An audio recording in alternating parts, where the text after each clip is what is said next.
దేవుని స్తోత్రం కలుగును గాక. Praise the Lord. హల్లెలూయా. 106వ కీర్తనలో మనం చదువుకున్నటువంటి ఈ 44-45 వచనంలో ఇశ్రాయేల్ ప్రజలు రోదించినట్లుగా మనం చూసాము. ఇప్పుడు చదివినటువంటి వాక్యంలో వాళ్ళు రోదించారు.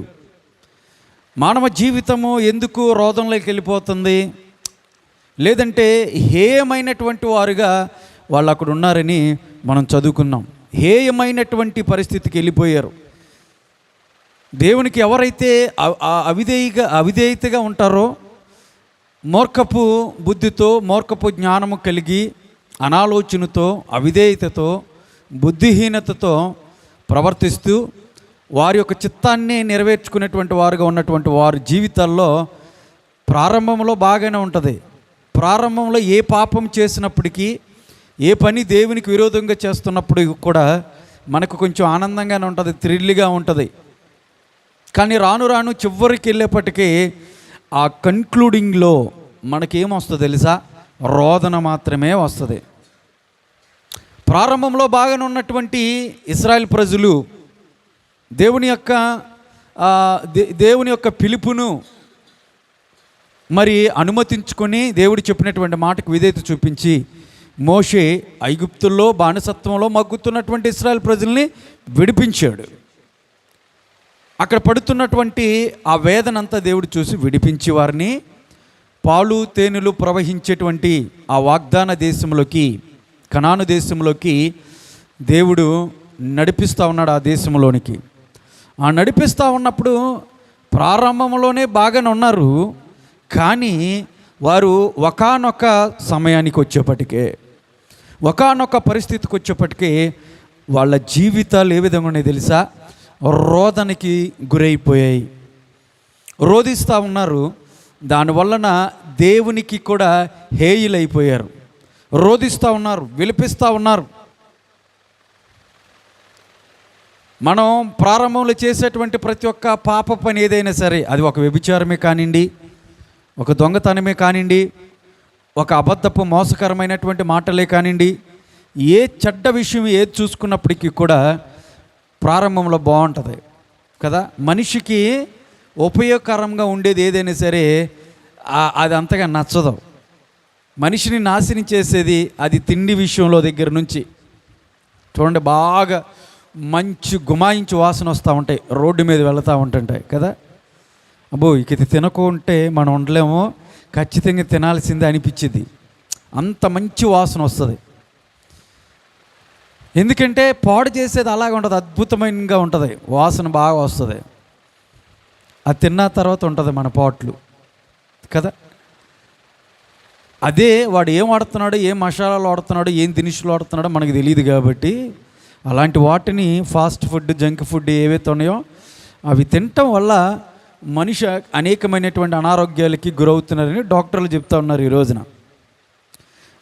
కాబట్టి అవి పాడు చేసేవి, కాబట్టి పాడు చేసేవి మనకు బాగానే ఉంటాయి. అలాగే మన జీవితాన్ని నాశనానికి తీసుకెళ్లేటువంటి సంఘటనలు ఏవైతే ఉన్నాయో, ఆ పనులు అవన్నీ ప్రారంభంలో బాగుంటాయి.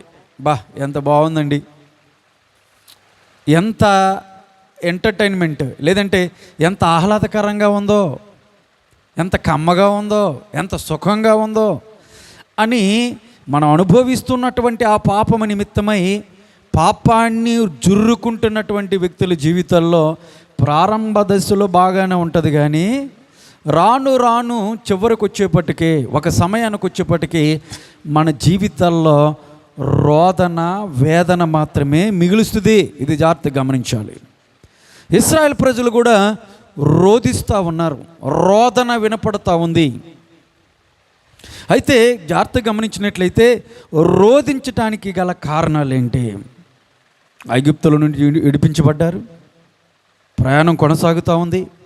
అయితే ఎందుకు వాళ్ళు రోదిస్తూ ఉన్నారు, ఎందుకు వాళ్ళు విలపిస్తూ ఉన్నారు అని జాగ్రత్తగా గమనిస్తే కొన్ని విషయాల్ని అదే కీర్తనలు 106వ కీర్తన నుంచి ఒక ఐదు పదాలని, అంటే 5 సందర్భాలని మేము ఎందుకు తీసుకొస్తా. ఈ 5 సందర్భాలు వాళ్ళ జీవితాల్లో ఉండటాన్ని బట్టి వాళ్ళ జీవితాల్లో ఏం ఎదురైందంట? రోదన ఎదురైంది. వాళ్ళు రోధించటానికి 5 కారణాలు ఆ కీర్తనలు ఉన్నాయి. అయితే ఈ ఉదయకాల సమయంలో అలాంటి విషయాలు గనక మన జీవితాల్లో ఉంటే సరి చేసుకోవాలా, అది ఈరోజు మనం నేర్చుకోవాల్సినటువంటి పాఠం. వాళ్ళు రోదనకి కారణమైనటువంటి సంఘటనలు వింటున్నటువంటి నీవు నేను మనందరము వాళ్ళ నుంచి నేర్చుకోవాల్సింది ఏంటంటే, అదే కారణాలు గనక మనలో ఉంటే మన జీవితాల్లో కూడా ఈ రోజున రోధించడానికి కారణం అవే. తీసేద్దాం, పరిశోధించుకుందాం.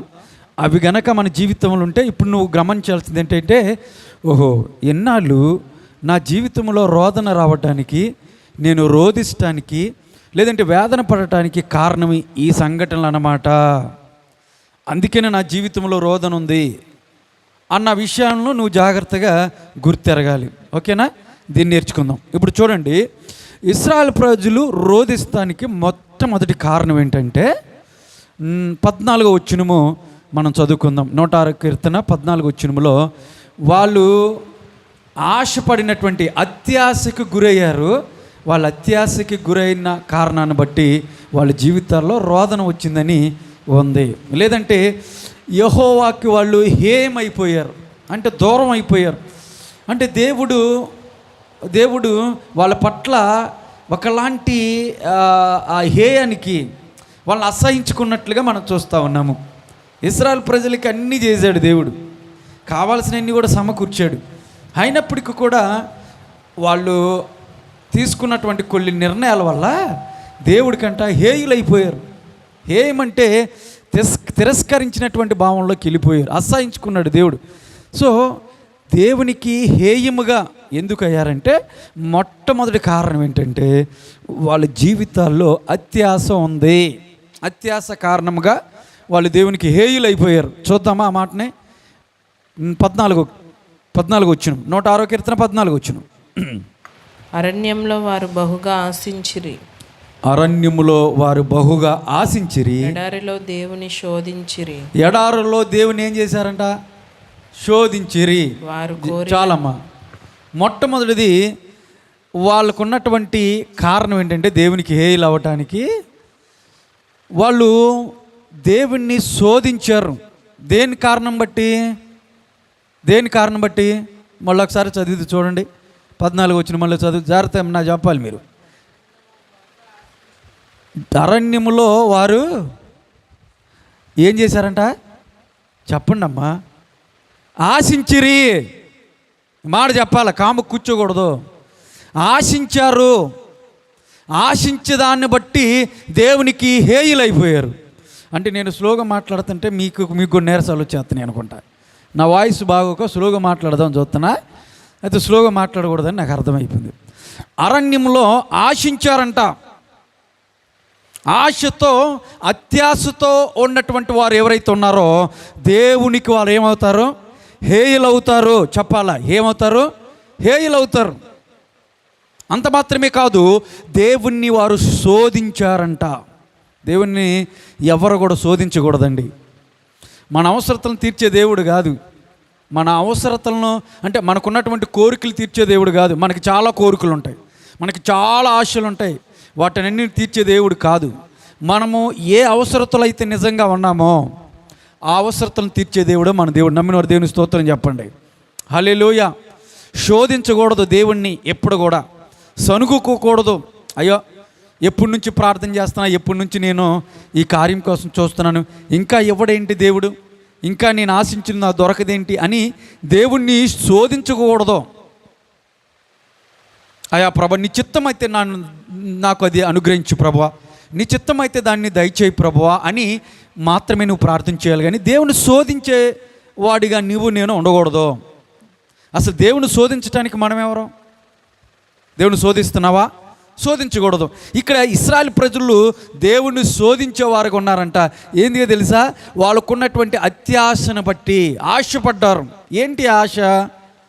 ఇశ్రాయేలు దేశం అంటే ఐగుప్తు దేశంలో నుంచి విడిపించిన తర్వాత వాళ్ళు కనాను దేశానికి వెళ్తూ ఉన్నారు. అరణ్య మార్గమును బట్టి వెళ్తూ ఉన్నారు.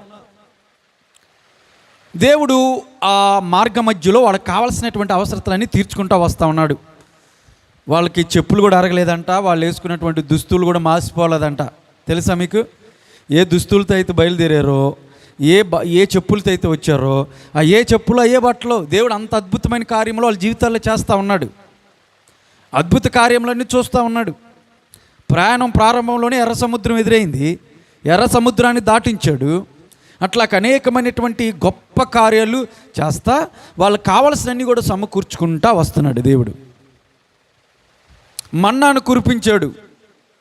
మన్నాను అంటే నోటికి ఏది కావాలంటే అది, వాళ్ళు ఏది తినాలంటే అది దేవుడు సమకూరుస్తూ ఉన్నాడు. మన్నా అంటే ఏంటి తెలుసండి?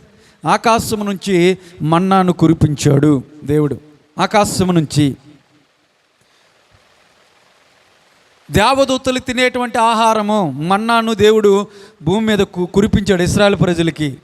పొద్దున్నే లేవంగానే మంచులాగా పడిపోయిందంట ఆ మన్నా. వాళ్ళ ఆకలి తీర్చడానికి ఆకాశం నుంచి దేవుడు మన్నాను కురిపించాడు. అద్భుతమైనటువంటి ఆహారాన్ని దేవుడు ఇశ్రాయేలు ప్రజలకి తినిపించాడు.